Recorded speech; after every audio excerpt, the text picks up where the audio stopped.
Assalamu alaikum and welcome to Just Law on IQRA TV. I'm your host Ilyas Bulbulia and I'll be with you for the next hour. As our regular viewers are aware, on Just Law we normally discuss an area of law which is of interest to you, our viewers. Secondly, more importantly, Just Law is a live show. So whatever questions that you have on any aspect of English law, please feel free to call in on the number which will be appearing at the bottom of your screen, and hopefully I will be able to give you some guidance in relation to your questions and queries. On this show, I should be able to cover a wide range of English legal subjects, matters arising from immigration queries. We get a lot of questions on immigration matters, which is fantastic. In addition to that, if your query relates to other matters, such as family law matters, personal injury matters, criminal matters, whatever it is, please feel free to ring on the number that appears at the bottom of the screen. Just a couple of minor points before we get going. As always, if you call in and the matter is quite complicated or you don't want to discuss your query in detail because it's sensitive, contains a lot of personal information, that's not a problem. You can leave your number with the control room and I will try and give you back, or you can get my number from the control room and then we can have a discussion later on. And again, secondly, sometimes we get questions where it is necessary to look at documents. Again, if it transpires that I need to look at your documents before I can advise you further, you can always leave your number or get my number from the control room and I can give you a ring back later on. They're the only caveats really, so whatever questions that you have, please do feel free to call in on the number that appears at the bottom of the screen, and hopefully I should be able to give you some advice, guidance in relation to those matters. Now, as always, we normally discuss an area of law which is of interest to you, our viewers. We've had, over the last few weeks, a couple of shows on immigration matters, in particular spouse applications, how you sponsor spouses to come to the UK. Over the last few weeks, I've looked at that in greater detail, the kind of requirements that have to be met when you're in the UK, you want to sponsor your husband or wife to come to the United Kingdom.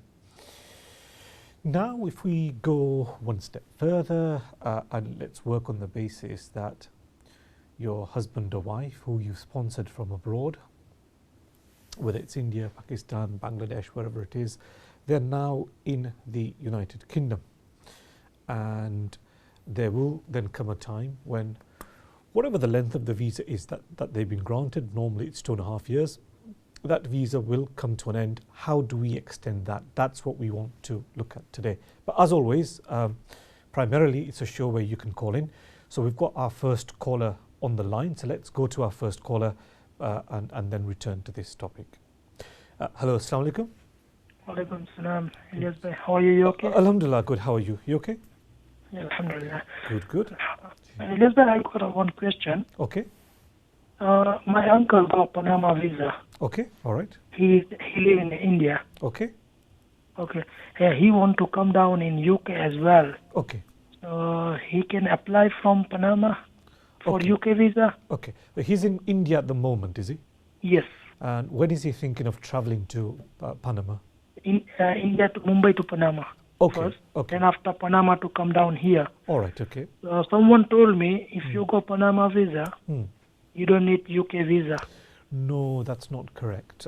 As far as the UK is concerned, because he's from India, he's an Indian national, he will have to get a visa to come here to the UK. And there are So still, if he want a visa, UK visa, still he need a sponsor and everything. he will need a sponsor if he doesn't have enough money himself. See, first of all, what he needs to decide is this, because we know he does need a visa because he is an Indian national, a visa national. We know that. The question really is, when does he apply for that visa? He can apply from India. He can apply from India as well. Or, because it's a visitor visa, he can actually apply from Panama as well. So with visit visas, you're not restricted in terms of where you apply from. So you can apply from your own home country, and you can also apply from any country that you are visiting He need a sponsor and income and everything. He will need to show. This is the problem. Okay, let's say he goes to Panama. If he applies from Panama, he still has to do exactly the same as what he would have done had he applied from India. So, my uncle is a poor. Okay, poor. He's a poor family. He got just some land, and he got the ice selling. Yeah. He do business ice selling. Okay. It's a small business. It's a small business. See, the problem is that they will still want to look at his financial circumstances in India, wherever he applies from. So in terms of evidence of his income, evidence of his savings, evidence of his family in India, all these things which show that he would go back, he has an incentive to go back to his home country, he would have to show that. And then obviously in terms of the UK, because from what you're saying, financially he's okay, but he's not tremendously well off. So if I will show my income and I will tell them, I will support them, then that helps. That helps, no? Because that then shows when your uncle comes to the UK, he's got a place to live and he's got somebody who will look after him financially. And the cost is going to be minimal for somebody who's visiting for a short time. But at least that bit is covered. But as I've always said, that's to do with him coming to the UK and his expenses in the UK being covered. He still has to show. Do you have any idea how much they need to show their income? There's no set figure as such. But if you think about it, what's a reasonable income in India, in Pakistan, in Bangladesh? Normally, if somebody is earning in the region of about £300, £400 a month, that's quite a reasonable income because the cost of living is much lower than the United Kingdom. So in the UK, you'd expect on average somebody might be earning net £1,000, £1,200 or whatever it is. In India, Pakistan, etc., if they're earning £400 or something in that region, maybe £500, that's a very reasonable income. So the point is, even though you may sponsor him for this visit in terms of living here, in terms of expenses, in terms of even the cost of travel, he still has to show what his financial circumstances are like in India. That's where the difficulty is there. So if you're saying his business is I think you said trading in ice, but he will have to demonstrate that somehow. Okay, Jazakallah. And one more question. Yeah, okay. He got diabetes and obviously he taking medicine and everything. Okay. So when he travel here, UK, so he need to show the certificate, the insurance certificate. Okay, all right. So with the United Kingdom, when you apply for the visa or when you come to the UK, there's no requirement for you to have insurance, health insurance. UK doesn't operate that, so there's no requirement to have health insurance. Some countries, if you travel to some countries, you must have health insurance. So let's take an example, Saudi. If we as British citizens, if we travel to Saudi, at the moment the requirement is not only do you get a visa, you must show evidence that you've got health insurance. UK doesn't operate that system. For the United Kingdom, you simply have to apply for a visa. You don't have to get health insurance. However, if once he comes to the UK and he falls ill, he would have to pay for healthcare apart from emergency healthcare. So accident and emergency is free. The moment you're taken to the ward or the moment you go as an inpatient to the hospital, you would have to pay for that. So that's where the difficulty arises. So sometimes it's advisable to have some kind of arrangement in place beforehand. All right. Thank you so much. No problem. Huh? Okay, thank you very much. Thank you very much for your call. Thank you. We'll take our next call. Hello, Assalamu alaikum. Hi, walaikum assalam. Brother, can you give me some clarification on spouse visa extension application? Yeah, of course. Yep. So I'll be most likely giving 12 months pay slips. Okay, that's fine. At the time of application. Okay, that's fine. And I think so. If there's a gap in between one employment and the second employment, yep. I think the last time I spoke to you, you said as long as the whole year's income is more than 18,600. Yep. That's okay. But Yeah. does that include both the spouse and the applicant and the sponsor's income, or is it just one income? Yeah. So a couple of points. One is the first thing that you said was about the gap. The gap under the 12-month rule, the gap is no problem. That's the starting point. Yep. Secondly, the condition that needs to be satisfied, as long as you've earned 18,600 over 12 months, is fine, as long as at the time of application your income is 18,600 as well. So you still, what you can't have is, let's say you've got a very high paying job for 11 months and then you lose that job. In the final month, the 12th month, you've got a job which only pays £1,000 a month.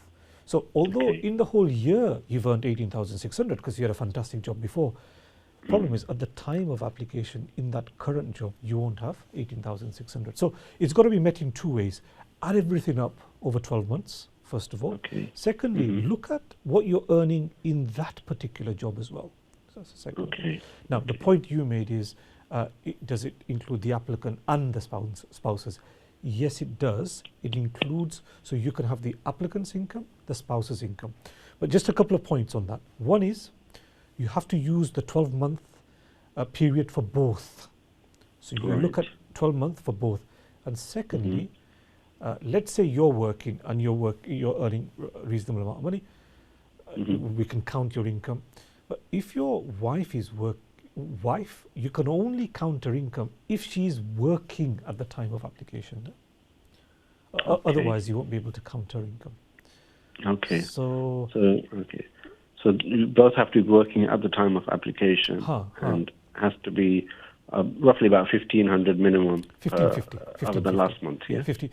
So 1550. So it's you add up everything, but the other important thing is, that's all well and good. You might have earned enough money, but at the time of application, how much are you actually earning in this new job that you've started, you and your wife? So if your wife has had a job, let me give you an example, for the last 10 months, but she's lost the job now and you're applying in the next month. The problem is that you can't count her 10 months because she isn't earning anything currently. So it's a bit of a unnecessarily complicated, but you can meet the requirements over 12 months. Just need to be a bit careful. So if you look at your circumstances, when do you think you'll be applying for the extension? Okay, the extension expiry date is October 21st this year. Okay. And I was hoping to put the application in, say, the 1st of October. Okay, all right. So what do you think? Are you going to be on fixed pay or variable pay at that time? What do you think? Well, I'm going through a procedure of changing my jobs now. Okay. So I'm thinking maybe around May or June I might be in another job. Okay. So like there'll be a job change in the last 6 months. I understand. So in that new job, what do you think your income might be? I know. Mine might be around about 18,000. Okay, so we'll be short by, let's say, about £600. No? Yeah. So for your wife, she needs to have a job which pays. Obviously, if she's got a job, it's going to pay at least £600 per annum. But she will need a job at that time. Okay. Assuming she's got the job, then you're on that 18,000 per annum. Let's say your wife's on £5,000 per annum at that stage. You meet that requirement. As at the time of application, it's 18 plus 5. So you've got £23,000. What do you then do? The first thing I said, you add up all your income over 12 months, which that's the way you've got to do it. Okay. So when you add up all your income over the last 12 months, you can also include the wife's income as well? Yes, 100%. As long as the last month the wife is your total income is combines more than the requirement. Yeah. So what I was trying to get at is, the problem would be, let's say you're on 18,000.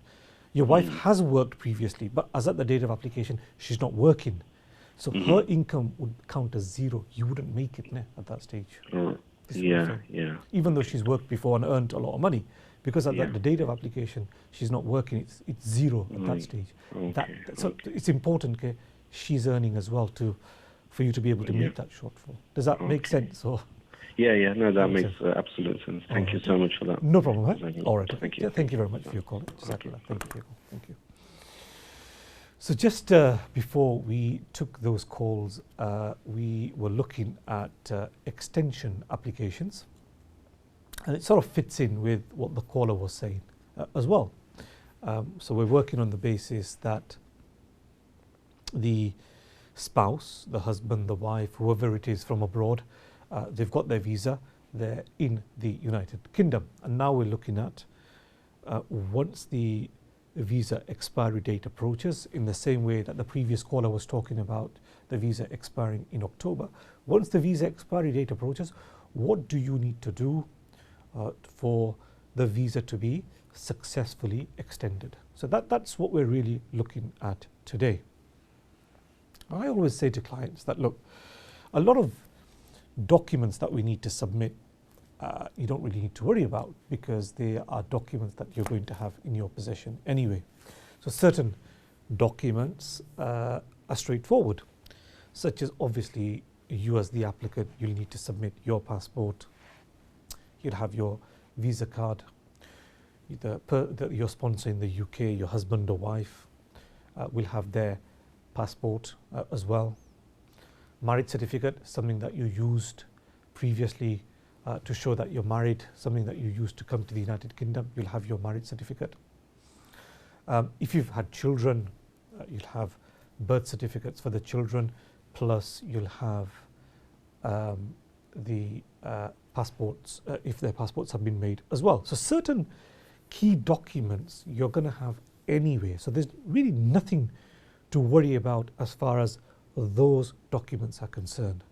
Passports, marriage certificates, birth certificates, biometric card for you as the applicant. That's straightforward. That's just a question of finding them from wherever they are. There's nothing to worry about as far as that's concerned. What do you really need to bear in mind when you apply for an extension? And I always say to clients is that you just need to really bear 3 things in mind when you apply for the extension. Firstly, there is an English requirement that you will need to fulfill. Secondly, there is a financial requirement that you will need to fulfill, similar to what the previous caller was talking about. Thirdly, you will have to prove that your relationship is still subsisting. So really, just focus on those 3 things, because the other stuff is straightforward. It's just a matter of collecting documents that you already have. It doesn't require any effort, it doesn't require any action on your part apart from finding those documents. So your passports, your marriage certificates, your birth certificates, your biometric card, there isn't anything there that you really need to concern yourself with. It's really these 3 things that you need to focus on. That there is an English language requirement, there is a financial requirement that has to be met, and you will have to prove that your marriage is subsisting. So whenever clients come to see me, I say to them, look, really focus on these 3 things. And as long as you manage to satisfy the requirements as far as these 3 things are concerned, there isn't any problem at all. The application should easily go through. The other key point that I emphasize to clients is that advanced planning, similar to what the caller was asking, was doing, not due to apply until October, but preparing well in advance, is advisable. Because if you leave these things to the last moment, let's say you're applying for the extension in October and you haven't addressed your mind to the English requirement, the financial requirements, everything's all over the place, what the proof is going to be that your marriage is subsisting, you haven't really collected anything, that's going to make your job more difficult, more stressful, and it could, in the worst case scenario, lead to your application being refused. So prepare well in advance. I think that's the key message in relation to these 3 requirements. So let's look at these 3 requirements in slightly greater detail. First of all, the English requirement. Now, as our viewers will be aware, when you as the applicant, when you've applied in your home country, whether it's India, Pakistan, Bangladesh, when you've applied to come to the United Kingdom on a spouse visa, you would have normally done an English test in your home country. And that test would normally be what's known as a test which is at A1, it's the A1 life skills test, which you would have normally done. Now, there are exceptions to that. If you've got a degree, you don't need to do it. If you're over the age of 65, you don't need to do it. If you're unwell, you don't need to do it. But generally speaking, in practice, 95% of clients would have done the standard test, which is A1 life skills. That is sufficient for you to be able to get entry into the United Kingdom. But once you have entry into the United Kingdom, now you wish to extend your visa, the English language requirement at that stage is that you must pass the A2 test in English. You've already done the A1 test in your home country. Now you need to do the A2 test in English. Again, in the same way that the A1 test only tested your ability to speak and listen to the English language, again, in the same way, the A2 test focuses on simply those two components, speaking and listening.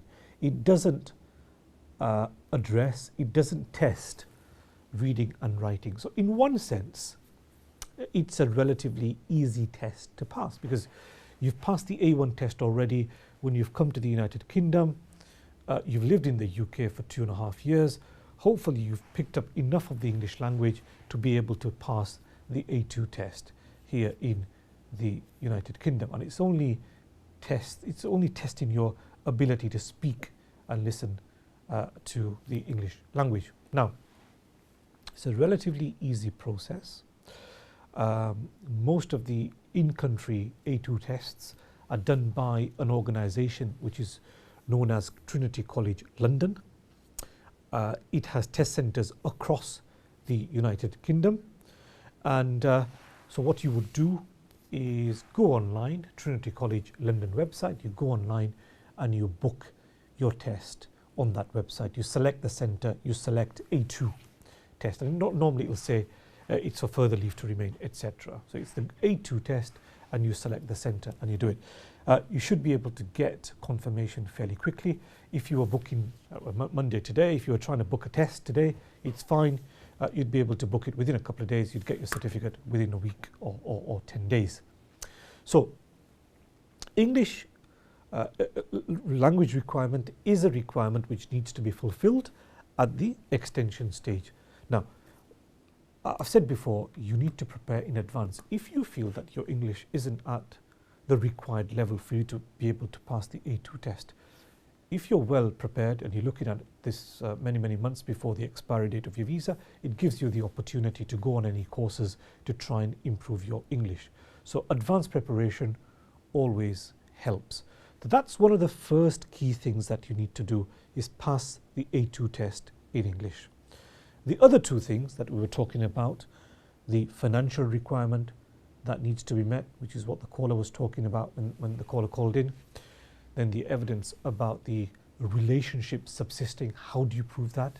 That's something we can look at in greater detail after we come back from our short break. But the key point is, the three things that we need to focus on is English, finances, and how do you prove that your relationship is subsisting. We'll be back in the next few minutes.